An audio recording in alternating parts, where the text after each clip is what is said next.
5 তারিখের পর থেকে গণভবন, প্রধানমন্ত্রীর কার্যালয় থেকে শুরু করে বঙ্গবন্ধুর বাসভবন ধানমন্ডির 32 নম্বর বাড়ি ভাঙচুর, পুড়িয়ে দেওয়া হয়েছে।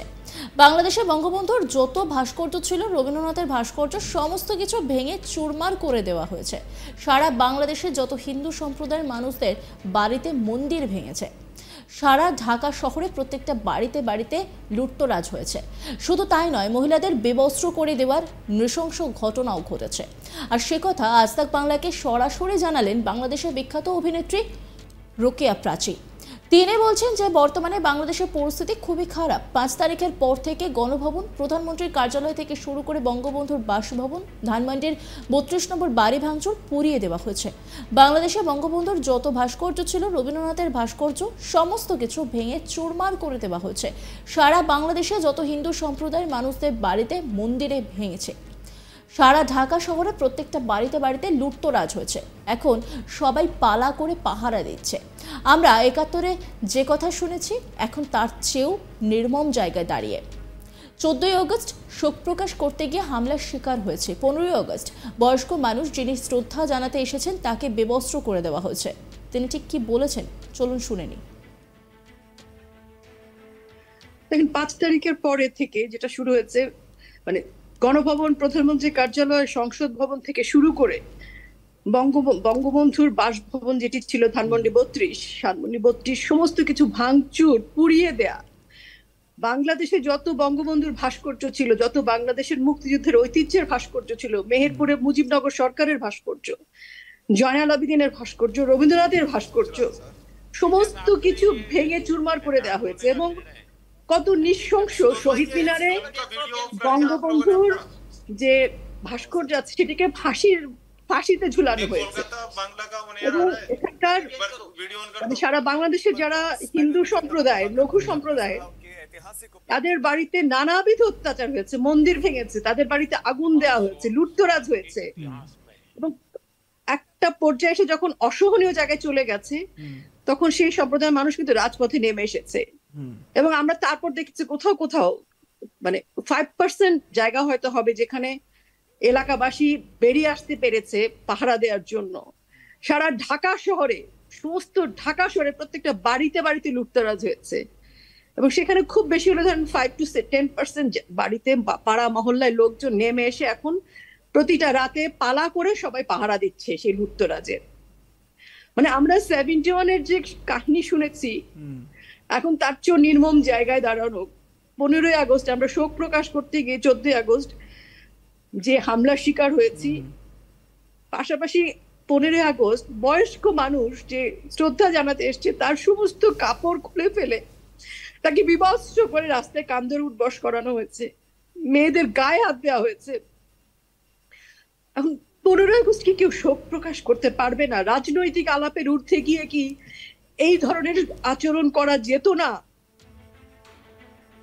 5 তারিখের পর থেকে গণভবন, প্রধানমন্ত্রীর কার্যালয় থেকে শুরু করে বঙ্গবন্ধুর বাসভবন ধানমন্ডির 32 নম্বর বাড়ি ভাঙচুর, পুড়িয়ে দেওয়া হয়। বাংলাদেশে বঙ্গবন্ধুর যত ভাস্কর্য ছিল, রবীন্দ্রনাথের ভাস্কর্য, সমস্ত কিছু ভেঙে চুরমার করে দেওয়া হয়েছে। সারা বাংলাদেশে যত হিন্দু সম্প্রদায়ের মানুষদের বাড়িতে মন্দির ভেঙেছে। সারা ঢাকা শহরে প্রত্যেকটা বাড়িতে বাড়িতে লুটতরাজ হয়েছে। শুধু তাই নয়, মহিলাদের বেবস্ত্র করে দেওয়ার নৃশংস ঘটনাও ঘটেছে। আর সে কথা আজ তাক বাংলাকে সরাসরি জানালেন বাংলাদেশের বিখ্যাত অভিনেত্রী রোকেয়া প্রাচী। তিনি বলছেন যে বর্তমানে বাংলাদেশের পরিস্থিতি খুবই খারাপ। 5 তারিখের পর থেকে গণভবন, প্রধানমন্ত্রীর কার্যালয় থেকে শুরু করে বঙ্গবন্ধুর বাসভবন ধানমন্ডির 32 নম্বর বাড়ি ভাঙচুর, পুড়িয়ে দেওয়া হয়েছে। বাংলাদেশে বঙ্গবন্ধুর যত ভাস্কর্য ছিল, রবীন্দ্রনাথের ভাস্কর্য, সমস্ত কিছু ভেঙে চুরমার করে দেওয়া হয়েছে। তিনি ঠিক কি বলেছেন শোনাবো আপনাদের। রোকে, আমি একটা বিষয় বোঝার চেষ্টা করছি, সেটা হচ্ছে এই 5 তারিখ, 5ই আগস্টের পর থেকে বলা হচ্ছে যে এই 5 তারিখ হচ্ছে গিয়ে বাংলাদেশের নতুন স্বাধীনতা। তার মানেটা কি? তার মানে কি বঙ্গবন্ধু শেখ মুজিবুর রহমানের যে আত্মত্যাগ, যে বলিদান, যেটার জন্য শুধুমাত্র বাংলাদেশ নয়, বাংলাদেশের জাতির জনক তাকে একটা মুছে ফেলার চেষ্টা হচ্ছে, সেটা আমরা দেখতে পাচ্ছি। কিন্তু শেখ মুজিবুর রহমান শুধুমাত্র বাংলাদেশ নয়, আপামর বাঙালির বঙ্গবন্ধু হিসেবে পরিচিত তিনি। সেটা কি ওপার বাংলা কি এপার বাংলা, এপার বাংলাতেও বঙ্গবন্ধুর জন্য সমান সম্মান, সমান তার জন্য শ্রদ্ধা রয়েছে। সেই ভাবধারাকে কি একেবারে মুছে ফেলার চেষ্টা হচ্ছে? এই নতুন স্বাধীনতা পুনর্জন্মের আমি কোনো অর্থ খুঁজে পাই না। এই নতুন স্বাধীনতার মানে হচ্ছে ভাঙচুর, লুটতরাজ হবে। এই বাংলায় হিন্দুরা থাকতে পারবে না, এই বাংলায় হিন্দুরা কথা বলতে পারবে না, আমরা কোনো কথা বলতে পারবো না। আমার মনে হচ্ছে তারা যদি মনে করে যে কাউকে আমি মারবো, মারতে পারে, আমি কারো বাড়ি ভাঙবো, ভাঙতে পারে। তারা যদি চায় বঙ্গবন্ধুর ছবি ঝুলায়, বঙ্গবন্ধুর ছবিতে তারা যা করছে, যেভাবে বঙ্গবন্ধুর মূর্তি, তার মানে কি পশ্চিম পাকিস্তানিরা বঙ্গবন্ধুকে ছিল, পশ্চিম পাকিস্তানের কারাগারে বঙ্গবন্ধুর কিন্তু বিচারে কার্যকর করতে পারেনি তারা। তো আজকে আমরা দেখছি বঙ্গবন্ধুর ভাস্কর্য, বঙ্গবন্ধুর ইতিহাস ঐতিহ্য মুছে দিচ্ছে। তার মানে কি আমাদের যে 1971 সালের যে ত্যাগ তিতিক্ষা, বাংলাদেশের যে ঐতিহ্য, সেটি তারা চায় না। তারা সেই মুক্তিযুদ্ধকে স্বীকার করতে চায় না হয়তোবা। তাহলে কেন এটা হবে? বঙ্গবন্ধু কি শুধু বাংলাদেশে, শুধু বাংলাদেশ আওয়ামী লীগের? উনি তো বিশ্বের। এবং এই যে ধানমন্ডি 32, সেটা তো বাংলাদেশের প্রপার্টি। আমাদের মাননীয় প্রধানমন্ত্রী বঙ্গবন্ধু কন্যা শেখ হাসিনা সমস্ত কিছু উনি কিন্তু কল্যাণ ট্রাস্টে দিয়ে গেছে। তাহলে এই কল্যাণ ট্রাস্টে দিয়ে যাওয়া মানে এটা হচ্ছে আমাদের বাংলাদেশের, আমাদের সবার। সেই 32 নম্বর কেন পুড়িয়ে ছাই করতে হবে? কেন কেন আমি এখানে আমাদের এই এপার বাংলার দর্শক যারা রয়েছেন, বাঙালি জনতা যারা রয়েছেন, তাদের জন্য একটু বলে দিই। এই যে বারবার 32-এর ধানমন্ডির বাড়ির কথা উঠছে, ধানমন্ডি 32-এর বাড়িটি হচ্ছে শেখ মুজিবুর রহমান, যে বাড়ি থেকে 1971-এর 25শে মার্চ, রোকেয়া আমি যদি কোথাও ভুল হই আপনি আমায় কারেকশন করবেন, 25শে মার্চ 1971 ওয়্যারলেসে তিনি বাংলাদেশের স্বাধীনতা ঘোষণা করেছিলেন।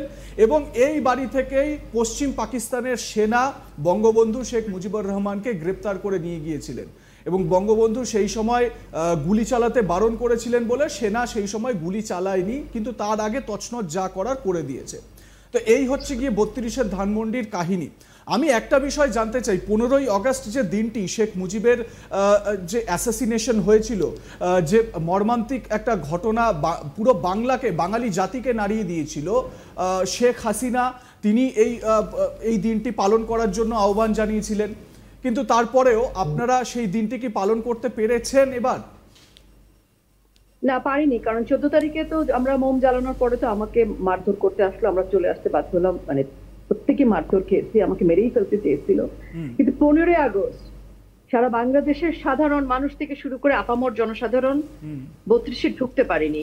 ব্যারিকেড দেওয়া ছিল এবং সেখানে কোটার স্টুডেন্টরা ছিল এবং মানে বিএনপির লোকজন রাস্তায় ছিল, পুলিশ ছিল, সেনাবাহিনী ছিল। কিন্তু কি এক অদ্ভুত কারণে সবাই নীরব দর্শকের ভূমিকা পালন করে।